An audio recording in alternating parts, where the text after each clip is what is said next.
Hello I'm Joy and welcome to our channel 7X Vlog. So guys, আজকের ব্লগটা অনেক বেশি ইন্টারেস্টিং হতে যাচ্ছে বিকজ আজকে আমরা দেখতে যাচ্ছি সাকিব খানের তুফান। গত পরশুদিন অর্থাৎ ঈদের দিন 17 তারিখে আমাদের মেগাস্টার সাকিব খানের মুভিটা রিলিজ হয় তুফান সিনেমা, এন্ড যেটা দেখার জন্য গত 2-3 দিন আগে আমি প্রি বুক করে ফেলি। এন্ড আমাদের নারায়ণগঞ্জে 17 তারিখ 18 তারিখ বুক ছিল, 19 তারিখ কোনো রকম 2টা সিট পাইছি। আমার ফ্রেন্ড ফয়সাল সেই সোনারগাঁও থেকে আসতেছে, এন্ড আমি এখন নারায়ণগঞ্জ থেকে যাব। আমাদের শো হচ্ছে 2টায়, এখন বাজে 1টা। সো ব্লগের ইন্ট্রোটা নিয়ে নিতেছি, দেন আমরা চলে যাব হচ্ছে মুভি দেখতে। এন্ড আজকে আমরা দেখবো তুফান সিনেমা নিয়ে পাবলিকের রিয়াকশন, মানুষের কাছে কেমন লাগছে, এন্ড পার্সোনালি আমার কাছে কেমন লাগছে।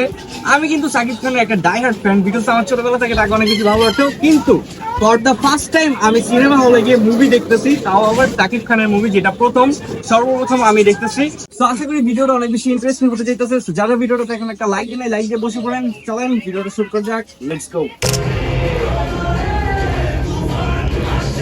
আমাদের সিনেমার টাইম ছিল হচ্ছে 2টায়, কিন্তু আমরা আসছিলাম 1:55-র দিকে। ফয়সালের কারণে একটু লেট হয়েছে, আর ওই দিন বৃষ্টি হচ্ছিল, দ্যাটস ওয়াই বাসা থেকে বের হতে একটু দেরি হয়ে গেছে। এই কারণে আমি তাড়াহুড়ো করে নিচের দিকে চলে যাচ্ছি, এন্ড বৃষ্টির ভিতর কিন্তু অনেক সুন্দর লাগতেছিল, ওয়েদারটা অনেক ভালো ছিল। তো আমাদের মুভি শুরু হয়ে গেছে, আর পাইরেসির কারণে আমি ভালো মতো ভিডিওগুলো দেখাতে পারবো না, এগুলো নিষেধ আছে, আর আমার ভিডিওতে কপিরাইট পড়বে, দ্যাটস ওয়াই আমি ওইরকম ভাবে দিচ্ছি না। তাও একটু বলি, আমার কাছে কিন্তু সাকিব খানের লুকটা অনেক বেশি ভালো লাগছে। এন্ড আমি যদি এটার 2টা ভাগ করি, একটা হচ্ছে পজিটিভ, একটা হচ্ছে নেগেটিভ। পজিটিভ জিনিসগুলো আগেই বলি, তারপর নেগেটিভ বিষয়গুলো তুলে ধরতেছি। তো পজিটিভের ভিতর মনে হচ্ছে যে বাংলাদেশের ভিতর এরকম একটা মুভি বা এরকম একটা ছবি আমি আগে পরে কখনো দেখি নাই। ফর দ্য ফার্স্ট টাইম এরকম একটা মুভি দেখলাম, যেটা আমার কাছে মনে হয়েছে it is one of the best movie. গল্পের দিক থেকে না, এটার চরিত্র বলেন, তাছাড়া কালার গ্রেডিং, এডিটিং, ভিএফএক্স, তারপরে আদার্স যেসব জিনিস থাকে। আমি কিন্তু মুভি রিভিউয়ার না, বাট আমি কম বেশি মুভি দেখা হয়, দ্যাটস আর কি বলতেছি।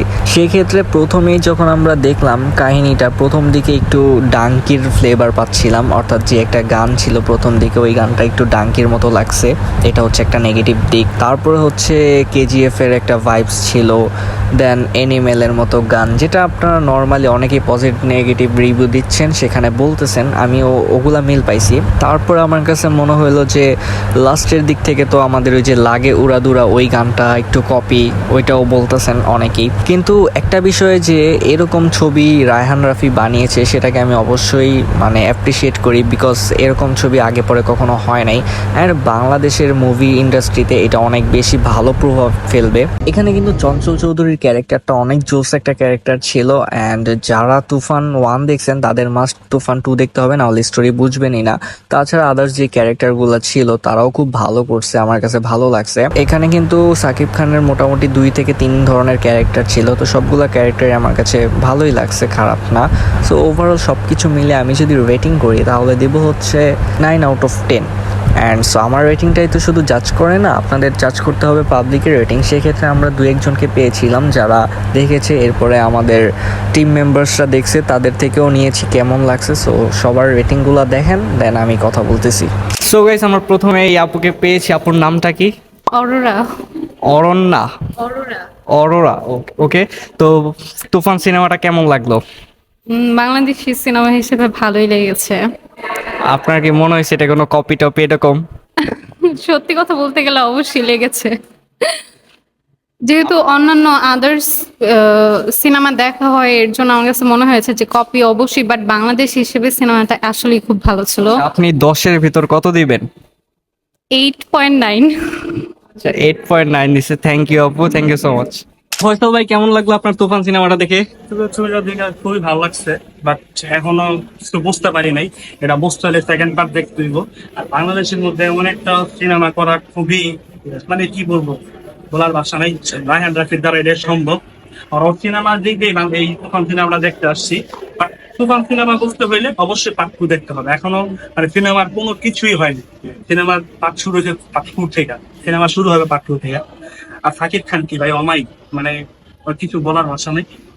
আর যতদিন পর্যন্ত সাকিব বাচ্চা আছে, বাংলা সিনেমা এখনো চলবে, আর কিছু না। সো গাইজ, এখানে একটা টুইস্ট আপনাদেরকে বলি। সানজিদ আর শাফিন ওরা ওদের বন্ধু বান্ধবের সাথে কিন্তু গুলশান হলে মুভিটা দেখছে, এন্ড ওরা বের হইলো মাত্র, আর আমরা একটু আগে বের হয়েছি। তো চলেন এখন ওদের কাছে জিজ্ঞেস করি কেমন লাগছে। তো ভাই কেমন লাগলো? না, ছবিটা সুন্দর হয়েছে, ভালো লাগছে। আচ্ছা, সাকিব খানরে কেমন লাগলো ভাই? সাকিব খানের, যেহেতু সাকিব খানের ফ্যান আমি ছোটবেলা থেকে, নায়কের হিসাবে আমি সাকিব খানকে আমার আইডল মানি, তো ওই হিসাবে তো অনেক বেশি ভালো লাগছে, অনেক মজা পাইছি, অনেক বিনোদনও পাইছি। শাবিনের কেমন লাগলো? দেখলাম ভালোই লাগছে। কপি টপি মনে হয়েছে নি? অনেক ছবি কপি করছে, আরে কপির হিসাব করতে গেলে তো অনেক। আচ্ছা, তুমি 10-এর ভিতর কত দিবা? আমি 10-এর ভিতরে, সাকিব খান যেহেতু 10-এ 10, 10-এ 10ই। সো গাইস, তুফান সিনেমাটা দেখে ফেললাম এন্ড আমার কাছে কিন্তু মারাত্মক লাগছে। ফজলে বাবু, চঞ্চল চৌধুরীর অ্যাক্টিং কিন্তু জোশ ছিল। আরও যারা আর্টিস্ট ছিল সবারই অনেক, মানে কি বলবো, 100-তে 100 এক কথায়। অ্যান্ড ভাই সাকিব খান তো ভাই ফাটাই ফেলছে। অ্যান্ড যদি অনেকের রিয়াকশন নিচ্ছি, সবাই বলতেছে ভালো। অ্যান্ড আমার কাছে মনে হয়েছে যে কিছু কিছু জায়গায় একটু কপি লাগছে, বাট ওইটা ফ্যাক্ট না। বিকজ বাংলাদেশের ভিতর যে এরকম একটা মুভি তৈরি হয়েছে বা সিনেমা বের হয়েছে, এটাই কিন্তু আমাদের জন্য অনেক কিছু। সো গাইস, এই ছিল আজকের ভিডিওটা। কেমন লাগছে কমেন্টে জানাতে ভুলবেন না। এন্ড অবশ্যই ভিডিওটাতে একটা লাইক দিয়ে দিবেন। দেখা হইতেছে নেক্সট ব্লগে, অর্থাৎ চাঁদপুরে। আল্লাহ হাফেজ, বাই বাই।